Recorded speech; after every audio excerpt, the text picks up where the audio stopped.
Yes! Bam! Oh my God. We could be talking a mother. Darrell Sheets, born May 13, 1958 in Covina, California, grew up spotting hidden treasures at garage sales and flea markets. By his teens, he was buying and selling, learning to trust his instincts and take risks. At 22, he attended his first storage auction, seeing opportunity where others saw junk. Over decades, he uncovered rare art, antiques, and historic letters, building a reputation that made him the legendary gambler when Storage Wars premiered in 2010. So is this unit gonna be fire? Come on! Woo! That's fire! That is fire. A lot of wardrobe boxes. For 13 long seasons, Darrell Sheets was a kingpin of Storage Wars. Audiences enjoyed watching him alongside his son Brandon, chasing forgotten fortunes in dusty lockers.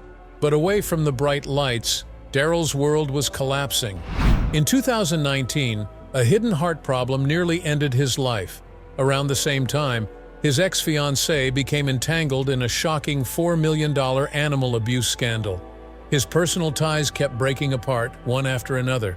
Even his prized Picasso painting slipped away in a painful divorce. So when the producers asked him to rejoin for season 14, viewers quickly sensed that something inside him was different. The gambler of old had lost his fire, and the truth behind his exit would leave everyone stunned. Darrell's story begins on May 13, 1958 in Covina, California. That date would later form a strange link to one of his future co-stars. Laura Dotson, also a Storage Wars regular, was born on the exact same day, but a full decade later, in 1968. The coincidence became an inside joke on set, something both of them laughed about in interviews. Darrell's roots were modest. His parents were working class, teaching him discipline and grit. Those lessons never left him, and they shaped the way he attacked the unpredictable business of storage auctions. As a boy, Darrell loved prowling garage sales and flea markets across Southern California. He wasn't just looking at trinkets. He wanted to know the histories hidden inside them. Old baseball cards, forgotten dolls, faded paintings, they all pulled him in. By his teenage years, he had turned curiosity into hustle, buying low and selling high. A lucky weekend often meant doubling or even tripling his pocket money. Those sharp instincts grew into the same keen eye that would later make him a fortune in front of television cameras. When the early 1980s rolled around, 22-year-old Darrell attended his very first storage auction.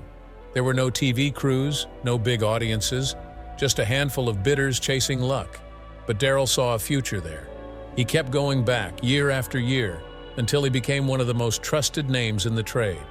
Long before Storage Wars aired in 2010, Darrell had already pocketed roughly $300,000 from his discoveries. He uncovered rare paintings, vintage cars, and even a letter signed by Abraham Lincoln. By the time the world met him on screen, he was already a seasoned veteran. Unlike many bidders, Darrell's strategy was bold. He never wasted effort on bargain bins. Instead, he targeted fewer lockers but aimed for life-changing jackpots. It was this fearless approach that earned him the nickname the Gambler. Where others hesitated, Darrell threw caution aside. Many times he lost big, but when he won, the payoff was massive. The legendary art score in 2012 was one shining example. His style proved something crucial, that success in this business belongs to those who dare to risk everything. But the hunt for treasure sometimes reveals nightmares instead. 15 grand. I am loving this city right now. For the first time in my life, I'm leaving Vegas with something. In 1988, Darrell walked into a San Diego locker expecting antiques or collectibles. Instead, he uncovered a body wrapped in plastic. This wasn't staged drama for television. It was horrifying reality. Later, he would describe it as the darkest moment of his entire career. Darrell had seen strange things before. Urns, even caskets, but never anything like this. The sight haunted him for years, a grim reminder of the dangers hidden behind an ordinary lock. Police rushed in, and what they discovered only deepened the horror. The remains belonged to a woman murdered by her husband, the very man who had once rented the unit. Detectives explained that the crime was deliberate, the locker chosen as a hiding place for unspeakable cruelty. For Darrell, that revelation was shattering. It also cast a shadow over the storage world. If a killer could use a locker this way, then what else might lie behind the steel doors? As if that wasn't disturbing enough, investigators later hinted at an occult connection. According to Darrell, police told him the killing was tied to a secretive group turning a terrible crime into something far darker. The rumor gave his discovery an almost nightmarish edge. Among buyers and dealers, stories spread quickly. Some turned it into folklore. But for Darrell, it was no myth. It was trauma he could never escape. Every item from that unit was seized as evidence. Darrell left with nothing but the chilling memory. He admitted the nightmares lasted long after. Each time he unlocked a new door, a shiver went down his spine. That experience became a cautionary tale, a warning for anyone who believed storage lockers only hid harmless surprises. By the late 1970s, Darrell had already been chasing this dangerous but thrilling game. Over the next 3 decades, he grew into a legend before television ever noticed. By the time Storage Wars premiered in 2010, the gambler was already etched into his reputation. With more than 55,000 storage facilities scattered across America and thousands of auctions happening daily, Darrell's obsession never slowed. He often said the excitement was like an addiction, each locker a chance at fortune or disaster. And for years, that hunger kept him in the spotlight as one of the boldest figures in the industry. Romney's past ended up dragging Darrell into more chaos. Her horse rescue group became the center of a massive scandal. In 2018, High Caliber was forced off its ranch in Valley Center. The accusations were brutal: fraud, cruelty toward animals, and dangerous medical practices. Both the California Veterinary Medical Board and the State Attorney General stepped in. On top of that, the landowners filed a lawsuit against Romney and her partner, demanding $4 million in damages. They claimed the ranch was left in ruins and contracts had been broken. When officials arrived to clear the property, the sight was devastating. Trash piled high, animals left uncared for, and 23 horses desperately in need of saving. The scandal destroyed High Caliber and left Romney's name in tatters. And by extension, people began to question Darrell too, simply because of their connection. After that storm passed, Darrell's love life finally found a calm harbor. He crossed paths with Patty Rich, a woman who owned vineyards and restaurants. Their meeting wasn't dramatic at all. He had simply asked about a boat she was selling. But from that small moment, everything changed. Darrell described it as love at first sight. What made it unique was that Patty had no idea he was a TV star. Maybe that was the key. There was no baggage, no spotlight, just two people connecting. Their relationship grew quickly. Holidays together, quiet evenings, and a sense of stability marked this new chapter. Darrell, retired after more than 3 decades in the storage world, often said Patty gave him peace in his 60s, something he had never truly known before. Through every twist in his personal life, one person never left Darrell's side: his son Brandon. Born on December 26, 1983, Brandon was more than just family. He was Darrell's teammate. The two worked shoulder to shoulder on Storage Wars. Together, they scored one of the biggest wins in the show's history: a locker filled with Frank Gutierrez's artwork valued at $300,000 in 2012. That find changed everything. Brandon had already left traditional school, earned his GED, and thrown himself into the family trade. Every lesson came from his father, the man the world knew as the gambler. The business was tough, unforgiving at times, but they faced it as a duo. In March of 2019, Darrell sent shockwaves through his fan base. After keeping it secret for months, he revealed that he had been battling a serious illness. The turning point came when he suffered what he called a mild heart attack. Hospital tests showed the truth. His heart was failing. It was especially heartbreaking because he had worked so hard to turn his life around. Darrell had shed more than 100 pounds, determined to live healthier, only to find himself staring down death. He chose to go public on Instagram. "I've been very sick for 3 months, and 2 nights ago I had a mild heart attack," he wrote. Fans were stunned. This was the tough, larger-than-life gambler suddenly stripped bare by illness. Support poured in, but the news only grew more dire. Doctors confirmed congestive heart failure and a severe lung condition. Surgery was unavoidable. On March 12, 2019, Darrell posted again, "I found out I have congestive heart failure and a severe issue going on with my lungs. Today I am having surgery, so all your prayers would be deeply appreciated." The response was overwhelming. Friends, viewers, and fellow cast members rallied around him. The surgery was only the beginning. Recovery was grueling. Doctors gave him a defibrillator vest to wear almost non-stop. It would jolt his heart back if it stopped. His heart was functioning at barely 40%, yet Darrell's spirit held firm.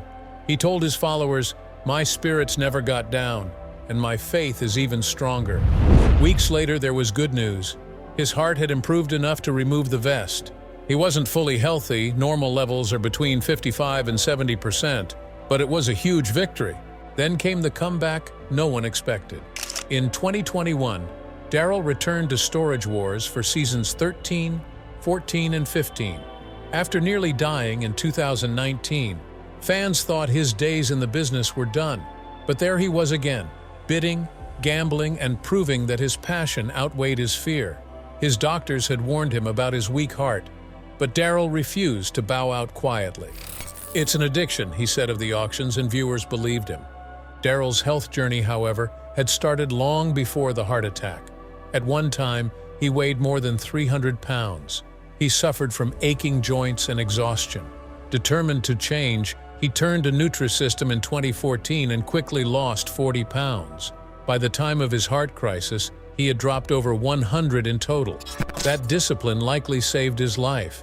He didn't just talk about change, he lived it. What made Darrell stand out was his honesty. He didn't hide behind bravado.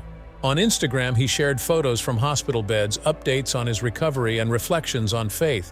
Fans opened up in return, sending him their own health stories. That connection kept him strong. In 2023, Darrell surprised everyone again. He launched his own business in Lake Havasu City, Arizona, called Show Me Your Junk. It wasn't just about profit. It was about rekindling the thrill of the hunt.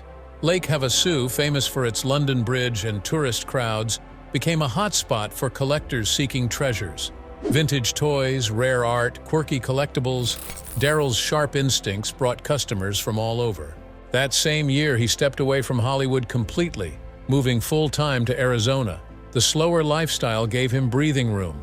No traffic, no constant noise, just desert sunsets and quiet days.